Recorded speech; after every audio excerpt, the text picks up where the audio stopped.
आज जो है हम लोगों को सुरक्षित शनिवार तृतीय सप्ताह मई का तृतीय सप्ताह सुरक्षित शनिवार के तहत जो हम लोगों को देखना है वह है वज्रपात। उसको हम लोग ठनका भी बोलते हैं ना जी। वज्रपात और चक्रवाती तूफान के खतरे और इसके बचाव के संदर्भ में जानकारी प्राप्त करना हम लोग। ठीक है, तो वज्रपात क्या होता है सबसे पहले हम लोग इसको समझेंगे। ठीक है, चक्रवाती तूफान क्या होता है इसको समझेंगे, इससे क्या क्या खतरा है और फिर इससे हम लोग कैसे बच पाते हैं या बचेंगे, इसके संदर्भ में हम लोगों को जानकारी प्राप्त करना है। ठीक है, बिजली गिरते हुए तो हम लोग देखते हैं, है ना, जब बादल गरजता है बारिश के मौसम में, क्योंकि ये भी मौसमी घटनाएं ही हैं। ये जो वज्रपात है ये भी मौसमी घटनाएं, और जो चक्रवाती तूफान है ये भी मौसमी घटनाएं ही हैं, है ना जी, मौसम की घटना से संबंधित है। तो वज्रपात क्या होता है, आकाश में मौजूद बादलों में घर्षण होता है। आकाश में जो बादल होते हैं उसमें आपस में क्या होता है, घर्षण होता है, और घर्षण से एक बिजली उत्पन्न होती है। घर्षण से एक बिजली उत्पन्न होती है, और पृथ्वी जो है पहले से पॉजिटिव चार्ज में मौजूद रहता है। पृथ्वी किस चार्ज में मौजूद रहता है, पहले से पॉजिटिव चार्ज में। ठीक है, ऐसे में धरती और आकाश के दोनों नेगेटिव एवं पॉजिटिव चार्ज एक दूसरे की तरफ आकर्षित होते हैं। यानी बादल के घर्षण से जो बिजली उत्पन्न हुआ नेगेटिव चार्ज, और पृथ्वी पहले से पॉजिटिव चार्ज में है, तो दोनों एक दूसरे की तरफ क्या होते हैं, आकर्षित होते हैं, है ना जी। जब इन दोनों चार्जों के बीच में कोई कंडक्टर आता है तो इलेक्ट्रिक डिस्चार्ज होता है। जब इन दोनों चार्ज के बीच में, पॉजिटिव और नेगेटिव चार्ज के बीच में अगर कोई कंडक्टर यानी सुचालक आ जाता, ठीक है, एक दूसरे को जोड़ने के लिए, तब वह चार्ज क्या होता, डिस्चार्ज हो जाता। तब वो क्या होता, डिस्चार्ज हो जाता। लेकिन ऐसा होता नहीं है। लेकिन आसमान में कोई कंडक्टर नहीं होता है, लेकिन आसमान में कोई कंडक्टर यानी वो जो नेगेटिव और पॉजिटिव चार्ज को जोड़ने का काम करेगा, तो आकाश में तो कहीं है नहीं। तो यही इलेक्ट्रिक डिस्चार्ज ठनका के रूप में धरती पर गिरती है। तो वही जो डिस्चार्ज होता है, तो वही हम लोगों को ठनका के रूप में यानी वज्रपात के रूप में धरती पर गिरता हुआ दिखाई देता है। और कैसा दिखाई देता है, इस तरीके का बिजली चमकता है ना जी। बारिश के मौसम में बादल जब आपस में टकराते हैं, गरजते हैं, आवाज आती है, तो देखना इस प्रकार का हम लोगों को बिजली चमकता हुआ आकाश में दिखाई देता है, और धरती की तरफ वो आता है और डिस्चार्ज हो जाता है। उसी को हम लोग कहते हैं वज्रपात या ठनका। अब देखते हैं चक्रवाती तूफान क्या होता है। ठीक है, चक्रवाती तूफान हवाओं के अति शक्तिशाली भंवर के समान होते हैं। हवाओं के अति शक्तिशाली भंवर के समान होते हैं। इनके केंद्र में एक कम दबाव का क्षेत्र होता है, जिसे चक्रवात की आंख कहा जाता है। जिसे चक्रवात की आंख कहा जाता है। क्या कहा जाता है, चक्रवात की आंख कहा जाता है। ठीक है, बगल में वहां पर रेखा चित्र जो है बनाया हुआ है चक्रवाती तूफान का। इसके चारों ओर क्रमशः बढ़ते हुए दबाव क्षेत्र होते हैं, जिनसे हवाएं तेजी से घूमते हुए केंद्र की ओर बढ़ती है। इस प्रकार एक घूमती हवा का भंवरसा उत्पन्न होता है। देखो क्या होता है, यहाँ जहां निम्न दाब का क्षेत्र बना होता है, ठीक है, और बाहर उच्च दाब का क्षेत्र बना होता है। ठीक, तो उच्च दाब से निम्न दाब की ओर हवा का चलना शुरू होता है। उच्च दाब से कहां, निम्न दाब, केंद्र की ओर। ठीक है, केंद्र में जो है निम्न दाब है और बाहर क्या है, उच्च दाब है। तो यहां पर क्या होगा, उच्च दाब से निम्न दाब की ओर जो है हवा तेजी से चलना शुरू होगा, घूमना शुरू होगा, और यही जब तेज गति से घूमना शुरू होता है, हवा का एक भंवर उत्पन्न होता है, तो वही हो जाता है चक्रवाती तूफान। फिर वो इस रूप में आ जाता है।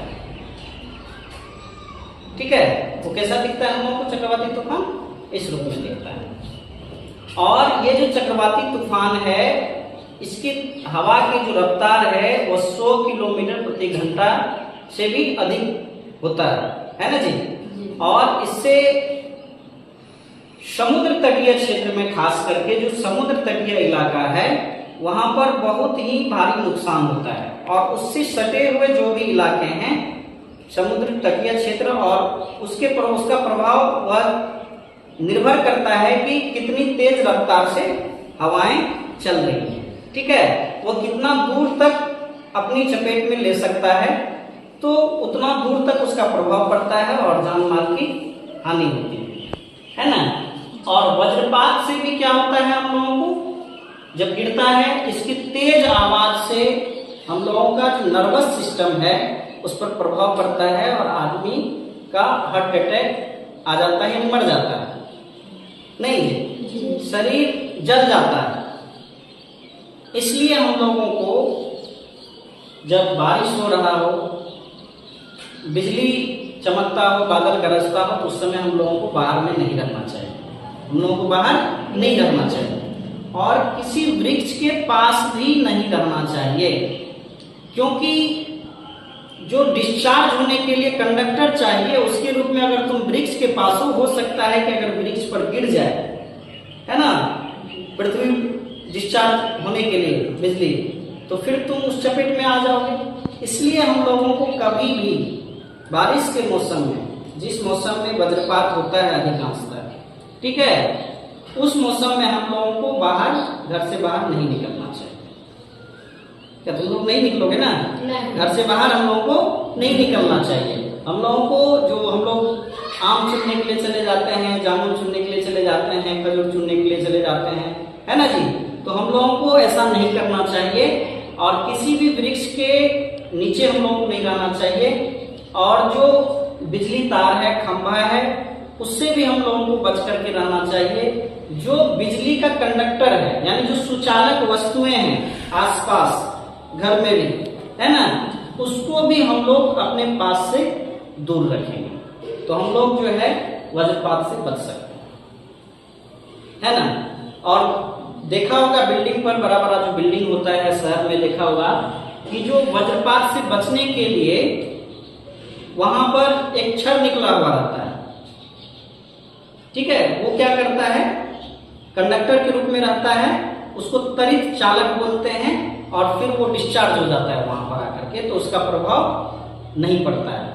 अगर हम लोग कहीं बाहर में हैं, गाड़ी से जा रहे हैं और बारिश शुरू हो गई, वज्रपात होना शुरू हो गया, तो हम लोग क्या करेंगे, गाड़ी में ही रहेंगे, गाड़ी से बाहर नहीं रहेंगे। और खास करके हम लोग मोबाइल फोन का इस्तेमाल भी नहीं करेंगे, है ना, मोबाइल फोन का इस्तेमाल भी हम लोग नहीं करेंगे। तो इस प्रकार जो है हम लोग वज्रपात से बच सकते हैं। चक्रवाती तूफान से अगर इसका प्रभाव जिस क्षेत्र में देखने को मिलता है, तो बहुत ऐसे ऐसे घर होते हैं जो टीन का बना होता है, टीना का बना होता है, इसकी तेज रफ्तार में वह उड़ भी सकता है। अगर मकान है तो हम लोग बच सकते हैं, है ना। अगर टूटा फूटा हुआ है तो उसमें हम लोग नहीं रहेंगे, चेतावनी के अनुसार से हम लोग पहले उससे बाहर आ जाएंगे, है ना। और तूफान जब भी आता है, चक्रवाती तूफान हो या आंधी तूफान हो, तो अगर हम लोग घर में हैं तो हम लोग खिड़की दरवाजा को सबसे पहले क्या करेंगे, बंद कर लेंगे। खिड़की दरवाजा को हम लोग सबसे पहले क्या कर लेंगे, बंद कर लेंगे। और जो टूटने फूटने वाला सामान है, गिरने वाला सामान है ना, उससे हम लोग दूर रहेंगे। तो इस प्रकार जो है हम लोग चक्रवाती तूफान से भी बच सकते हैं। सरकार के गाइडलाइन के अनुसार से हम लोग काम करेंगे तो हम लोग सुरक्षित रहेंगे, है ना जी। उसके बचाव के संदर्भ में जो भी गाइडलाइन सरकार जारी करती है, तो हम लोग उस पर अगर खरे उतरते हैं तो हम लोग अपनी सुरक्षा फील कर सकते हैं। तो चक्रवाती तूफान, वज्रपात और चक्रवाती तूफान क्या होता है, इन दोनों को समझा कि नहीं समझा, वज्रपात और फिर ये चक्रवाती तूफान, ठीक है। और चक्रवाती तूफान जो होता है, चक्रवाती तूफान विभिन्न विभिन्न देशों में जो है विभिन्न विभिन्न नामों से जाना जाता है। चक्रवाती तूफान को विभिन्न विभिन्न देशों में भिन्न भिन्न नामों से जानते हैं। ठीक है। काल वैसाखी के नाम से भी जानते हैं, लैला के नाम से भी, हरिकेन के नाम से, कैटरीना के नाम से, रीटा और टाइफून इत्यादि। भारत में 2010 में काल वैसाखी एवं लैला नाम के 2 चक्रवात आए। भारत में जो चक्रवात आया 2010 ईस्वी में, तो उस चक्रवात का नाम दिया गया काल वैसाखी एवं लैला। काल वैसाखी एवं लैला। भारतीय प्रायद्वीप में आने वाले अधिकांश चक्रवात अरब सागर और बंगाल की खाड़ी से उत्पन्न होते हैं। हम लोगों के यहाँ जो चक्रवात आता है, भारतीय प्रायद्वीप क्षेत्र जो हम क्या बोले, समुद्र तटीय क्षेत्र जो दक्षिणी पश्चिमी दोनों समुद्र तटीय क्षेत्र है, तो पश्चिमी समुद्र तटीय क्षेत्र अरब सागर और पूर्वी तटीय क्षेत्र जो पड़ता है वो बंगाल की खाड़ी। तो भारतीय प्रायद्वीप क्षेत्र में जो चक्रवात आता है अधिकांशतः, तो वह चक्रवात कहाँ से उठता है, तो अरब सागर और बंगाल की खाड़ी से, अरब सागर और बंगाल की खाड़ी से आता है। और इसके प्रभाव से जो आसपास के क्षेत्र होते हैं, स्थलीय क्षेत्र होते हैं, वहां पर भारी वर्षा होती है ना, तेज हवा के साथ भारी वर्षा होती है और सागर में ऊंची ऊंची लहरें भी उठती हैं। और उत्तरी गोलार्ध में